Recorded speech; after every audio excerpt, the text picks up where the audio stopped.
Big pass CM வந்திருந்தாங்க. ஆமா code சூட்லாம் போட்டு பயங்கரமா இருந்துச்சு. CM common man. அதான் காமன் மேன் வந்திருந்தார் ராஜு.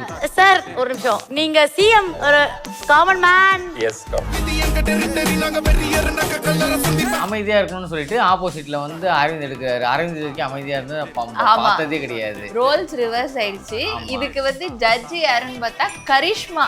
முதல்ல அந்த அம்மாயிட்ட சத்தியம் வாங்குங்கப்பா, நியாயமா எது வந்தாலும் பண்ணணும். ரெண்டு பேருமே என்னோட ஃப்ரெண்ட்ஸ். ரெண்டு பேருமே உங்களோட ஃப்ரெண்ட்ஸ். யா ஜட்ஜி மேல தான் டவுட்டா இருக்கு. ஜட்ஜி ஃபர்ஸ்ட் நீங்க முதல்ல ப்ராமிஸ் பண்ணுங்க.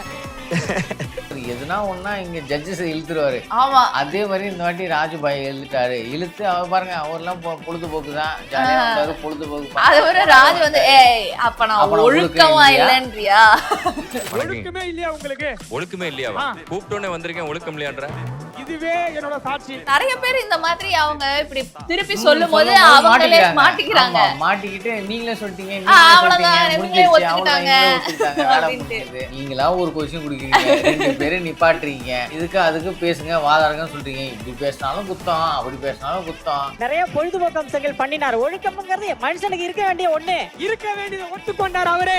மனுஷனுக்கு அதிகாரம் யாரு கையில கிடைக்குதோ அது அவங்க எப்படி பயன்படுத்துறாங்கன்றதுலதான் அவங்க யாருன்னு தெரியும் அப்படின்னு சொல்லி சார் அடுத்த வாட்டி பாருங்க அப்படின்ட்டு. நம்ம கையில அதிகாரம் வரும்போது நம்ம எப்படி அதை பயன்படுத்துறோங்கிறதெல்லாம் நம்ம யாருன்னே இந்த உலகத்துக்கு தெரியும். நெக்ஸ்ட் வரதுலலாம் வச்சு செஞ்சிடணும். வச்சு செஞ்சு விட்டுருவேன். Refreshing partner. Meriba paneer soda. I trust Meriba. இன்னைக்கு வெட்டி பாஸ்ல நம்ம பார்க்க போறது episode 12 of Bigg Boss common man. So இன்னைக்கு எபிசோட்ல கோர்ட் டாஸ்க் பண்ணாங்க. இது கோர்ட் டாஸ்க் ரவுண்ட் 1. இதுக்கு வந்து ஆமா நாளைக்கு ரவுண்ட் 2. ஸோ ரவுண்ட் 1ல வந்து இன்னைக்கு வந்த ஜட்ஜஸோட காஸ்டியூமே வந்து பாத்தீங்களா, எல்லா கோட் சூட் போட்டு அழகா இருந்தாங்க. ஓவியா அழகான, ஓவியா எப்பவுமே அழகுதான். மற்றது ராஜு அண்ட் ஆரி, அதுல வந்து இது பிக் பாஸ் சிஎம் வந்திருந்தாங்க. ஆமா கோட் சூட்லாம் போட்டு பயங்கரமா இருந்துச்சு. CM common man. அதான் காமன் மேன் வந்திருந்தார் ராஜு. அதுக்கப்புறம் வேற இன்னொன்னு நடந்துச்சு. அது போ நடக்கும்போது நம்ம பார்ப்போம். ஃபர்ஸ்ட் இந்த டாஸ்க் என்ன அப்படின்னா, மனு ஒன்று வச்சிருக்காங்க. அதை வந்து வர கண்டஸ்டன்ட் வந்து இவங்களே ஒருத்தவங்களை கூப்பிடுறாங்க, ஜட்ஜஸே ஒருத்தரை கூப்பிடுறாங்க. அவங்க போய் ஒரு மனு எடுத்துட்டு வந்து காட்டுறாங்க. ஸோ அந்த மனுவில் வந்து என்ன எழுதியிருக்கோ அதில் வந்து இவங்க எதுக்கு ஆதரவாக இருக்காங்க அப்படிங்கிறத இவங்க சூஸ் பண்ணிக்கலாம். ஸோ இவங்களுக்கு எதிராக வரப்போகிறவங்க யார் அப்படின்ட்டு இவங்க இன்னொரு கார்டு எடுத்துகிட்டு வராங்க. அதில் யார் பேர் வருதோ அவங்களுக்கு எதிராக இவங்க 2 பேரும் நின்று வந்து வாதாட போகிறாங்க. இந்த 2 பேருக்கு உள்ள ஜட்ஜு யாராக இருக்க போகிறாங்க அப்படிங்கிறதையும் வந்து நம்மளோட judges Raju, aari and Oviya, இவங்க இந்த ஜட்ஜஸ் வந்து சூஸ் பண்ணுவாங்க. இது வந்து பார்த்தீங்கன்னா 2 கண்டென்ட் தான். ஒருத்தர் வந்து இப்போ நீங்கள் வந்து சாப்பாடு, நான் வந்து தூக்கம், நான் வந்து இல்லை தூக்கம் தான் எனக்கு அப்படின்னு சொன்னேன். இல்லை நீ எப்படி சாப்பிட்டா தான் தூக்கமே வரும் அப்படின்னு நீங்கள் சொல்லுவீங்க. நான் என்ன சொல்கிறேன், இல்லை நான் தூங்கி எழுந்திரிச்ச பிறகு தான் சாப்பிடுவேன் அப்படின்னு சொல்கிறேன். இந்த மாதிரி ஒவ்வொருத்தர் ஒரு டாபிக் வச்சு அதில் வந்து விட்டு கொடுக்காம முட்டி மோதணும். அந்த மாதிரி விட்டுருக்காங்க, மோதுங்கடா அப்படின்னு இப்போ எல்லாரும் மோதிக்கிட்டு இருக்காங்க. ஆமாம், ஃபர்ஸ்ட் வந்து நம்ம தனீஸ்வரனை கூப்பிடுறாங்க. ஸோ தனீஸ்வரன் வந்து எடுத்துட்டு வந்து கொடுத்த டாபிக்கே வந்து தனீஸ்வரனுக்குன்னே எழுதுன மாதிரி இருந்துச்சு. ஆமாம். ஸோ அது என்னன்னா, நீங்கள் வந்து பிக் பாஸ்ல அமைதியாக இருந்தால் நிலைக்கலாமா இல்லை ஆக்ரோஷமாக இருந்தால் நிலைக்கலாமா? ஸோ இதுக்கு எதிரில் இவங்களுக்கு வரவங்க யாரு அப்படின்னு நம்ம பார்த்தா, இவங்க போய் எடுத்துட்டு வர சிட்டில் MC அரவிந்த் பேர் இருக்கு. ஸோ இப்போ இவங்க தனீஸ்வரன் எடுக்கிறது என்னன்னா, ஆக்ரோஷமா இருந்தாதான் ஜெயிக்க முடியும் அப்படின்ட்டு இவங்க வந்து அதுக்கு ஆதரவா இருக்காங்க. இல்லை ஆனால் இதில் வந்து ஒன்று பார்த்தீங்கன்னா, ஃபர்ஸ்ட் வந்து இருக்கிறாங்க, முன்னாடி இருக்கவங்க கேட்டுடுறாங்க, நீங்கள் இதை எடுத்துக்கிறீங்களா இல்லை அதை எடுத்துக்கிறீங்களா வந்து கேட்டுறாங்க. இப்போ ஆப்போசிட்ல வரவருக்கு ஆசை இருக்கல, நம்ம ஆக்ரோஷம் எடுத்துக்கலாம். ஆமா, ஆனா அது வந்து ஸ்பேஸே இல்லாம அது பண்ண முடியாது மாதிரி இருக்கு. ஆமா, 2 கலர் இருக்கு, நான் ஒரு கலர் எடுத்தேன்னா மிச்ச கலர் தான் நீங்க எடுத்தாகணும் அப்படினு. அதுக்காக தான் வந்து ஜட்ஜஸ் இப்படி அவங்க வந்து பிளான் பண்ணியிருக்காங்க. ஃபர்ஸ்ட் வரப்போறவங்க சூஸ் பண்ண போறது யாரு அப்படிங்கிறத இவங்களே ஃபர்ஸ்ட் கூப்பிடுறாங்க. அதுல வந்து யாரும் சிட் எடுக்கிற மாதிரி இல்லை.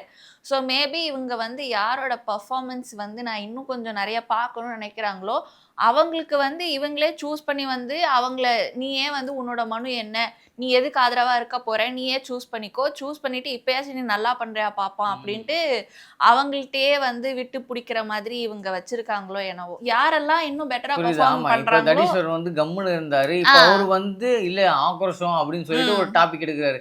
இந்த மனுஷங்கிட்ட அது இருக்கான்னு தெரியல, இவரு ஆக்ரோஷத்தை சூஸ் பண்றாரு. ம், சரி, ஓகே, என்னன்னு பார்க்கலாம். அதுக்கேற்ற மாதிரி கரெக்டா வந்து அரவிந்த் கூப்பிடுறாங்க. அரவிந்த் வந்து பாத்தீங்கன்னா தெரியும், எல்லா டாஸ்க்ல வந்து முன்னுக்கு வந்து நிக்கிற ஒரு ஆள் அவர் தான். அமைதியா இருக்கணும்னு சொல்லிட்டு ஆப்போசிட்ல வந்து அரவிந்த் எடுக்கிறாரு. அரவிந்த் இது வரைக்கும் அமைதியா இருந்து ஆமா. பார்த்ததே கிடையாது. ரோல்ஸ் ரிவர்ஸ் ஆயிடுச்சு. ஆமா. இதுக்கு வந்து ஜட்ஜி யாருன்னு பார்த்தா கரிஷ்மா. அதான் கரிஷ்மா வந்து சொல்றாங்க, ஆமா முதல்ல அந்த அம்மா கிட்ட சத்தியம் வாங்குங்கப்பா, ஆமா அந்த அம்மாக்கு தான் பார்த்து இது பண்ணணும். ஏன்னா அவங்க இது ஃபேவரட்டா வந்து பண்ணிட போறாங்க, நியாயமா ஆமா. எது வந்தாலும் பண்ணணும்.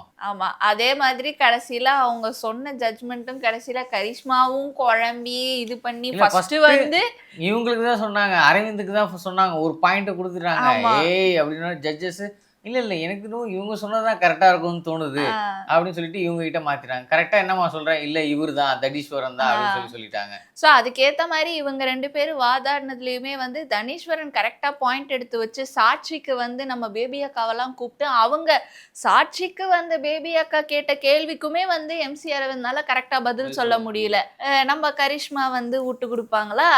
கொடுக்க மாட்டாங்களே. அதனால நீங்க சொன்ன மாதிரி ஃபர்ஸ்ட் இவங்களுக்கு கொடுத்துட்டு அதுக்கப்புறம் வந்து ராஜு வந்து உண்மையை சொல்லு, இவங்க தான் ஒழுங்காக விளாண்டாங்களா அப்படின்னு ஜட்ஜஸ் எல்லாம் வந்து கேட்டோன்னே இல்ல இல்ல இல்ல வந்து தனீஸ்வரன் தான் கரெக்டா பண்ணாங்க. இப்ப தனீஸ்வரனா MC அரவிந்த் தான், இல்ல தனீஸ்வரன் தான் அப்படின்னு ஃபர்ஸ்ட் ஒரு தீர்ப்பு சொல்லிட்டு அப்புறம் திருப்பி தீர்ப்பை வந்து அவங்க கேள்வி கிராஸ் கொஸ்டின் கேட்டோன்னே மாத்திக்கிட்டாங்க. அடுத்து வந்து பேபி அக்கா விசஸ் ஷமா. ஸோ ஷமா இந்த வாட்டி அப்படியே திரிக்க விட்டுறாங்க. எனக்கு பயங்கர ஜாலியாக இருந்துச்சு இவங்க 2 பேரோட அதை பார்க்குறதுல. இன்னைக்கு நடந்த எபிசோட்லேயே வந்து ஒன் ஆஃப் த பெஸ்ட்டு பர்ஃபார்மன்ஸாக நான் வந்து எனக்கு ஷமா வந்து எனக்கு ஃபீல் ஆச்சு. இதுக்கு ஜட்ஜா திவ்யா வேலண்டினா. இவங்க 2 பேருக்கும் என்ன மனு கிடச்சிருக்கு வந்திருக்கு அப்படின்னு நம்ம பார்த்தோம்னா, வைல்ட் கார்டு கண்டஸ்டன்ட் வந்து ஜெயிக்கிறதுக்கு தகுதியான ஆளா இல்லையா? 2 பேர் வந்து ஜெயிச்சிருக்காங்க. வைல்ட் கார்டில் வந்து 2 பேர் வந்து ஜெயிச்சிருக்காங்க அப்படின்னு சொல்கிறாங்க. ஆனால் மிச்சம் இருக்கவங்க எல்லாருமே வந்து அப்போ உள்ளேருந்து ஃபர்ஸ்ட்லேருந்து வந்து பிளேயர்ஸ் தானே வின் பண்ணியிருக்காங்க. ஒரு 2 பேரை மட்டும் வச்சுட்டு எப்படி நம்ம வந்து ஜட்ஜ் பண்ண முடியும்? ஜெயிச்சது 2 பேரு. அதுக்கு முன்னாடி வந்து 7 பேருமே வந்து First ஸ்டார்டிங்ல day ல வந்து வந்தவங்க. ஸோ ஆனால் இவங்க 2 பேர் பண்ண ஆர்கியூமெண்ட்லேயுமே வந்து இவங்க ஷமா இந்த ஒரு இதை எடுக்கவே இல்லை. அதாவது ஃபர்ஸ்ட்ல வைல்ட் கார்டாக உள்ளே வரவங்க வந்து இதுக்கு முன்னாடி எபிசோட்ஸ் எல்லாமே பார்த்துட்டு வந்திருப்பாங்க. அந்த ஒரு அட்வான்டேஜுமே வந்து வைல்ட் கார்டு கண்டஸ்டன்ஸுக்கு இருக்குது. நான் அதை சொல்லுவாங்கன்னு நான் பார்த்துக்கிட்டு இருந்தேன். அதை ஷமா கடைசி வரைக்கும் சொல்லவே இல்லை. ஆனால் அதை சொல்லாமலே வந்து இவங்க சூப்பராக பேசி வந்து பேபி அக்காவை மடக்கிட்டாங்க. சாட்சிக்கு பேபி அக்கா வந்து சரண்யாவை கூப்பிடுறாங்க. ஆனால் சாட்சி கூப்பிட்டது என்னவோ பேபி அக்கா தான். ஆனால் அது கடைசியில் பேபி அக்காக்கே பேக் ஃபயர் ஆயிடுச்சு. சரண்யா அக்கா வந்து ஸ்டன் ஆயிட்டாங்க. ஆமா. சரண்யாட்ட போயிட்டு இவங்க என்ன கேட்குறாங்க, சரி நீங்க வந்து இங்க ஃபர்ஸ்ட் 100 பேர் வந்து அந்த 100 50 ஆகி அந்த 50 30 ஆகி 30 20 ஆகி இப்ப கடைசியில நீங்க வந்து இங்க நிக்கிறீங்க. இவ்வளோ தூரம் கடந்து வந்த நீங்க இங்க நிற்கும் போது 23வது ஒரு ஆளா உள்ள வந்து ஸ்ட்ரெயிட்டா உள்ள கொண்டு வராங்க. அவங்களுக்கு ஒரு கிரீன் பேட்சோட அவங்கள உள்ள கொண்டு வந்து இவங்க வந்து தகுதியான ஆள் அப்படின்னு கொண்டு வராங்க அப்படின்னா உங்களுக்கு எப்படி இருக்கும்? நீங்க அதை ஒத்துக்குவீங்களா? அவங்க வந்து அந்த இடத்துக்கு டிசர்விங்னு நீங்க நினைக்கிறீங்களா? உங்களுக்கு எப்படி இருக்கும் அப்படின்னா கண்டிப்பா 100 நாள் இந்த ஒருத்தர் உள்ள வந்து விளையாடிட்டு இருக்கும்போது 101 வந்து திடீர்னு வந்து வின் பண்ண என்னடா அது அப்படின்னு தானே இருக்கும் அப்படின்னு நம்ம நினைச்சோம். ஆனா சரண்யா அங்கேயும் வந்து நம்ம பேபி அக்காக்கு கொஞ்சம் பாயிண்ட் எடுத்து கொடுக்குற மாதிரி அவங்க சொல்றாங்க, இல்ல இது வரைக்கும் வந்து நம்ம 20 பேர் நாங்க விளையாடிட்டு இருக்கோம் அப்படின்னா நாம வந்து அந்த அளவுக்கு சுவாரஸ்யப்படுத்தல அப்படின்றதுக்காக தான் வந்து இன்னொரு ஆளை உள்ள கொண்டு வராங்க. அப்பயாவது சுவாரஸ்யமா இருக்குமா அப்படின்னு இவங்க சொல்றாங்க. அதையாவது வந்து பேபி அக்கா யூஸ் பண்ணியிருந்துருக்கலாம், அப்பயும் அவங்க யூஸ் பண்ணல. ஆனால் இந்த பாயிண்ட் என்னவோ எனக்கு வந்து என்னது இது, அவங்க அதை கரெக்டாக அதுக்கும் ஷமா வந்து சொல்லியிருப்பாங்க. இல்லை, பேபி அக்கா லாஸ்ட்ல வந்து போன இதில் தான் சேஃப் ஆனாங்க. ஆமா இந்த வாட்டி அந்த மாதிரி ஆக முடியாதுன்னு அவங்களுக்கு தெரிஞ்சிருக்கு. எதையாவது ஒன்று சொல்லுவோம்டா அப்படின்னு சொல்லிட்டு நின்று வந்து கச்சா முச்சான்னு பேசிக்கிட்டு இருந்தாங்க. ஆமா பாயிண்டா எதுவும் எடுத்த மாதிரி தெரியல. அப்புறமா அவங்கள வர வச்சாங்க. அவங்ககிட்ட இருந்து ஏதாவது லீடு கிடைக்குன்னு பார்த்தா அதுவும் இவங்களுக்கு அதுவும் கிடைக்கல. பண்ணல. அது வந்து எல்லா சீசன்லயும் வைல்ட் கார்டு வராங்க. அப்ப எல்லா சீசன்லயுமே கண்டஸ்டன்ஸ் என்ன ஒழுங்கா சுவாரஸ்யப்படுத்தாம தான் இருந்ததுனால உள்ள கூப்பிட்டாங்களா? கிடையாது. அப்படிலாம் சொல்ல முடியாது. அவங்க கரெக்டா அப்படியே பாயிண்டா அவங்க சொல்றது எல்லாத்துக்குமே வந்து அதுலேருந்து ஒரு லீட் எடுத்து இவங்க கேட்டு அவங்கள லாக் பண்ணிட்டே இருந்தாங்க. ஆனா கடைசியில பேபி அக்கா வந்து எதுவுமே வந்து அவங்க லீடு எந்த கொடுத்தாலும் பாயிண்ட்டும் நிக்கல. எடுத்துக்கல. எந்த பாயிண்ட்டும் வந்து நிக்கல. அவங்க அந்த லீடையும் வந்து accept பண்ணிக்கல. எடுத்துக்கல. அவங்க அதை யூட்டிலைஸ் பண்ணிக்கல. அவங்களுக்கு கிடைச்ச அந்த சான்ஸ் அவங்க வந்து யூஸ் பண்ணிக்காம விட்டாங்க. சரண்யா எடுத்து கொடுத்ததையும் யூஸ் பண்ணிக்காம விட்டாங்க. So Venkatesan and Manivannan next. இவங்களுக்கு ஜட்ஜா யாரை கூப்பிட்டுருக்காங்கன்னு பார்த்தா நம்ம முனியம்மா இவங்கள வந்திருக்காங்க. இவங்களுக்கு வந்த மனு என்னன்னு பார்த்தா பிக் பாஸ்ல ஒழுக்கமா விளையாண்டா நிலைக்கலாமா இல்ல பொழுதுபோக்குக்கு விளையாண்டா நிலைக்கலாமா அப்படின்னு சொல்லிட்டு மணிவண்ணன் வந்து நான் வந்து பொழுதுபோக்குக்காக விளையாடணுங்கிறத நான் ஆதரிக்கிறேன் அப்படின்னு அவர் அதை சூஸ் பண்ணிக்கிட்டாரு. எதிரில் வந்தது நம்ம வெங்கடேஷன். அவங்களுக்கு ஒழுக்கமா இருந்தாதான் விளையாட முடியும் அப்படின்றது அவங்களுக்கு வந்துருச்சு. ஸோ இது ரெண்டுத்துல இவங்க வாதாடுறதுல எப்படி போச்சு? அதான் ஸ்டார்டிங்கில் வந்து பார்த்தீங்கன்னா நம்ம ஷார்ட் கிங் டப்புன்னு வந்து அவர் எதுனா ஒன்றா இங்கே ஜட்ஜஸை இழுத்துருவார். ஆமா அதே மாதிரி இந்த வாட்டி ராஜுபாய் எழுதிட்டாரு. இழுத்து அவர் பாருங்க அவர்லாம் பொழுதுபோக்கு தான் ஜாலியாக இருந்தாரு. பொழுதுபோக்கு அது ஒரு ராஜு வந்து அப்ப நான் ஒழுக்கமா இல்லைன்றியா? இல்லை அது இல்லைங்க. ஒழுக்கம் ஓகே தான். இருந்தாலும் வந்து ஒரு பொழுதுபோக்கு உங்களை எல்லாரும் மக்கள் பார்த்தாங்க வந்து என்னாங்க பொழுதுபோக்காக நீங்கள் நிறைய விஷயம் பண்ணீங்க அதனால தான் வந்து வின்னானீங்க அந்த மாதிரிலாம் வந்து சொல்லுவார். அப்போயாவது ஒத்துக்கலை. அப்போ நான் வந்து இது ஒழுக்கம் இல்லைன்ற என்ன அப்படின்னு சொல்லி கேட்டுட்டு இருந்தாரு. வெங்கடேஷன் வந்து நீ ராஜுவை இழுத்தியா? ராஜுவே நான் என் சாட்சியா கூப்பிட்டாந்து நான் நிக்க வச்சு அவங்களையே மடக்கி நீங்க ஒழுக்கமா இருக்கீங்களா இல்லையா அப்படின்ட்டு அவங்களுக்கு அதை தாண்டி அவங்களால வேற பதில் சொல்ல முடியாத மாதிரி ஒரு கேள்வியை கேட்டு விட்டு ராஜு வந்து இவங்க நீ ஜெயிச்சா என்ன தோத்தா என்ன நான் ஒழுக்கமா தான் இருப்பேன் அப்படின்ட்டு அவங்க நல்லா மடக்கிட்டாரு அவரு. வந்து பாருங்க 100 கோடி மக்கள் பார்த்துருக்காங்க லைவ் வேற ஓடி அப்படிலாம் சொல்லி என்னடா கோத்து விடுற அப்படின்னு கேக்குறாங்க. ஓகே அவன் ஜெயிச்சா என்ன தோத்தா என்ன இவர் சொல்லிட்டாரு. இல்ல லைட்டா ஒழுக்கம் தேவைப்படுது அப்படின்ற மாதிரி சொன்னாரு. ஆக மொத்தம் வந்து ஒழுக்கம் இருந்தே ஆகணும் அப்படின்ற மாதிரி அவர் சொல்லிட்டு போயிட்டாரு. அதுக்கப்புறம் பாருங்க உங்க சாட்சி நான் கூட்டு வந்த சாட்சி என்ன சொல்லியிருக்கு. கடைசியில அவங்க மணிவண்ணன் வந்து சொல்லுவாங்க நம்ம பொழுதுபோக்குக்கு விளையாண்டாலும் நம்ம ஒழுக்கமா பொழுதுபோக்கா காட்டணும் அப்படின்னு. அப்புறம் அவங்க வெங்கடேஷ் வந்து அதான் இவங்களே ஒத்துக்கிட்டாங்க ஒழுக்கம் வேணும்ட்டு. அவ்வளவுதான் முடிஞ்சிருச்சு அப்படின்றாங்க. நிறைய பேர் இந்த மாதிரி அவங்க இப்படி திருப்பி சொல்லும் போது அவங்களே மாட்டிக்கிறாங்க. மாட்டிக்கிட்டு நீங்களே சொல்லிட்டீங்க அவ்வளவுதான் இவங்களே ஒத்துக்கிட்டாங்க அப்படின்ட்டு இவங்க ஆரம்பிச்சு விட்டாதான் அடுத்தடுத்து வரவங்களுமே வந்து ஜட்ஜஸையே சாட்சிக்கு நிறைய பேர் கூப்பிட்டாங்க. பிக் பாஸ் வந்து ஒரு கண்டஸ்டன்டோட வாழ்க்கையை மாத்துதா இல்ல அந்த கண்டஸ்டன்ட் தான் அந்த பிக் பாஸ் உள்ள போய் அவங்களோட வாழ்க்கைய மாத்திக்கிறாங்களா? இத்தனை நாள் ஜேசனை பார்த்தா கொஞ்சம் டென்ஷன் ஆயிட்டு இருக்கேன். எனக்கே வந்து இந்த எபிசோட்ல இருந்து எனக்கு ஜேசனை பிடிச்சிருச்சு. அதான் அப்பதான் சொல்லியிருந்தேன் உங்களுக்கு ஜேசன் தான் நீங்க தான் ஒத்துக்கல. ஏதோ அவங்களோட பாடி லாங்குவேஜ் அவங்களோட அந்த பாஷ்னஸ் பார்த்து எனக்கு கொஞ்சம் காண்டாயிருச்சு. அவரோட ஹைட்டுக்கு இப்படினாலே வந்து இது ரகடா பண்ற ஃபீல் ஆகும். அவ்வளவுதான் அதுதான். ஆனா அவர் ஆக்சுவலா வந்து பாயிண்டா பேசுறாப்புல ஆக்சுவலா அந்த பிரியங்காக்கு ஏத்த ஒரு ஆப்போனன்ட்னா ஜேசன் தான். எனக்கு தெரிஞ்சு ஜேசனால பிரியங்காவை வேற யாரும் டென்ஷன் ஆவாங்க. பிரியங்கா பேசுனாங்கன்னா பிரியங்காவே டென்ஷன் பண்ற அளவுக்கு இந்த சைடுல ஆப்போசிட்ல ஒரு ஆளை தான் இறக்கி இருக்காங்க. ஆமா இப்ப பிரியங்காவே ஆஃப் பண்றதுன்னா ஜேசன் ஒரு ஆளா தான் இருக்கும். பிரியங்காவை கொஞ்சம் அப்படியே நோண்டி விட்டு காண்டேத்தி எனக்கு கேட்கல ஒண்ணுமே கேட்கல. இல்ல இன்னும் கொஞ்சம் நல்லா பேசுங்க அப்படின்ற மாதிரி எல்லாம் சொல்லி அவங்கள அப்படியே ட்ரிகர் பண்ணி விடுறாங்களா. இவங்க அப்படியே காண்டாயி அப்படியே அப்படின்னு சொல்லி இவங்க மாட்டிக்கிறாங்க. சம்யுக்தா உட்காந்து பாத்துக்கிட்டு இருக்காங்க பொறுமையா. அவங்க வேற நடுவுல வந்து கீழே உக்காண்டாங்க. ஜேசன் கீழே உக்காண்டாங்க. சரி நீ உட்கார நான் படுப்பேன் அப்படின்னு சொல்லி பிரியங்கா கீழே அப்படியே சாஸ்தானமா படுத்துறாங்க. உங்களுக்கு தெரிஞ்சிருக்கு அது தெரிஞ்சதும் இல்ல இவங்களும் உட்கார கூடாது கோர்ட்ல. அத வந்து சம்யுக்தா வந்து எதுவுமே சொல்லல. அவங்க வந்து இப்படி எட்டி பாத்துக்கிட்டு இருக்காங்க.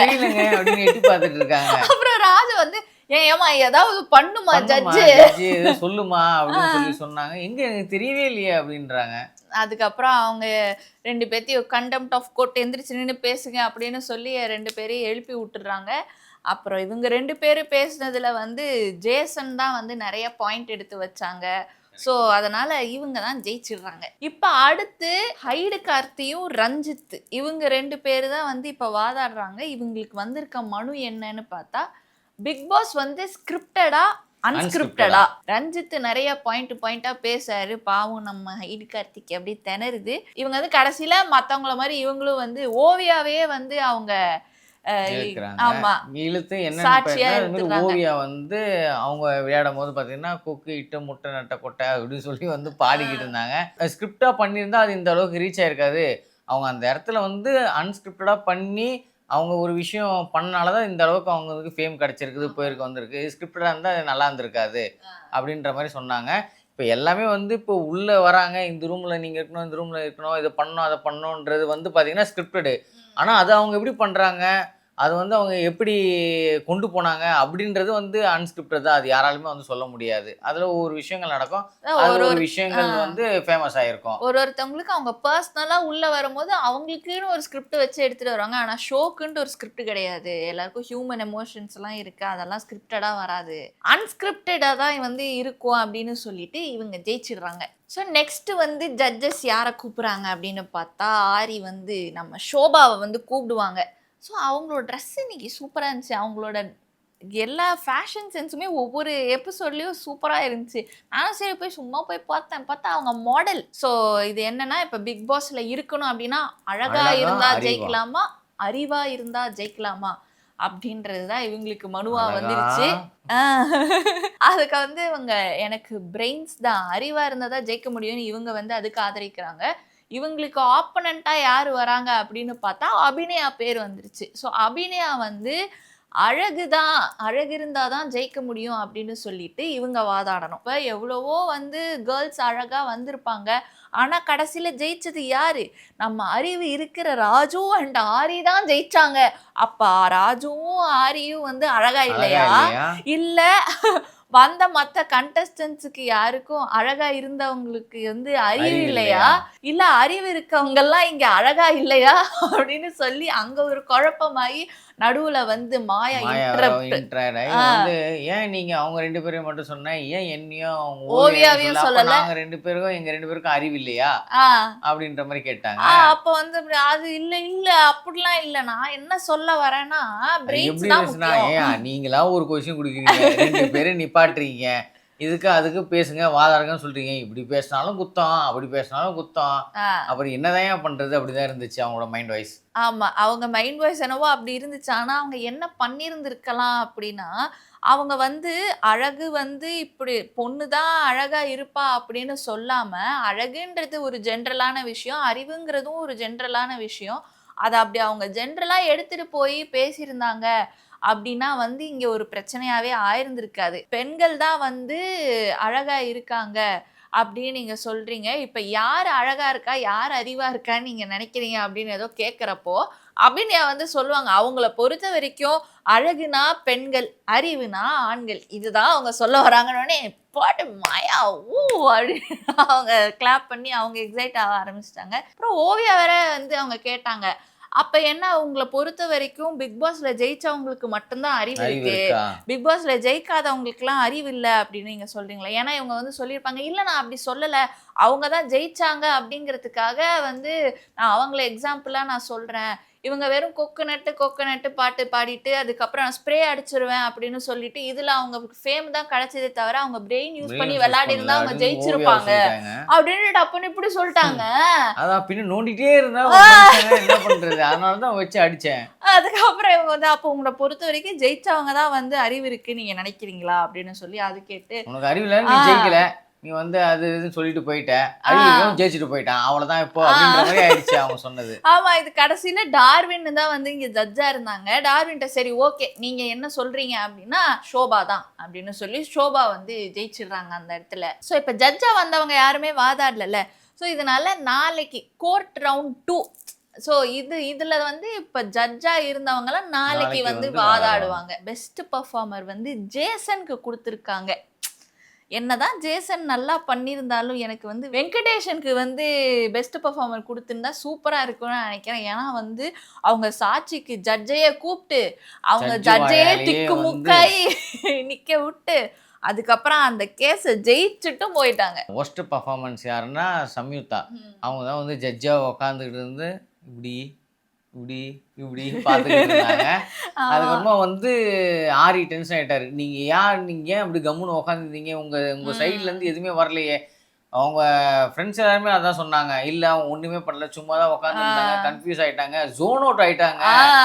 அப்புறம் இங்கே சொன்னேன் ஜோன் அவுட்டில் ஒன்றும் ஆகலை, சீட்டுக்கு ஒரு மதிப்பு ஒரு மரியாதை கொடுத்துட்டு 2 பேர் சொல்கிறதையும் வந்து அப்சர்வ் பண்ணிக்கிட்டு இருந்தேன் நான் அப்படின்னு நான் அதை சொன்னாங்க. சொல்ல வரத்துக்குள்ள ராஜு வந்து சொல்லிட்டாங்க அப்படின்னு சொன்னாங்க. அப்போ வந்து சொன்னாங்க அடுத்த இதில் நல்லா பண்ணுங்கன்ட்டு. அப்புறமா ஆரி சொன்னார், இந்த இடத்துல உட்காந்துன்னா அதிகாரம் வந்து நம்ம கிடைக்கிறது கஷ்டம், அதை கிடைச்சிச்சுன்னா அதை கரெக்டாக பயன்படுத்தணும் அப்படின்னு சொல்லி ஒரு மோட்டிவேஷன் ஒன்று போடுவார் டம்முன்னு. ஆமா, அவங்க அப்படியே பஞ்ச் டைலாக் மாதிரி சொல்லுவாங்க. அதிகாரம் யாரு கையில கிடைக்குதோ அது அவங்க எப்படி பயன்படுத்துறாங்கன்றதுலதான் அவங்க யாருன்னு தெரியும் அப்படின்னு சொல்லி, சார் அடுத்த வாட்டி பாருங்க அப்படின்ட்டு அப்புறமா இவரு என்னங்க நீங்களும் கிசுக்குன்றீங்க அவரும் கிசுக்குன்றாங்க, அந்த மாதிரி கொண்டு போயிட்டாங்க. லாஸ்ட்ல முடிச்சிட்டாங்க. முதல்ல ஒரு சின்னதா ஒரு ரெஃபரன்ஸ் முன்னாடியே சிஎம் காமன் மேன், இங்க ஆரி வந்து இந்த ஒரு செய்கை வேற அதோட பண்ணி முடிச்சிடுறாங்க. இதுக்கப்புறமா அடுத்து என்ன நடக்குதுன்னு பார்த்துட்டு பார்ட் 2 பத்தி வந்து பேசுவோம் இதுலயே. Okay bye. Refreshing partner. Meriba Paneer Soda. I trust Meriba.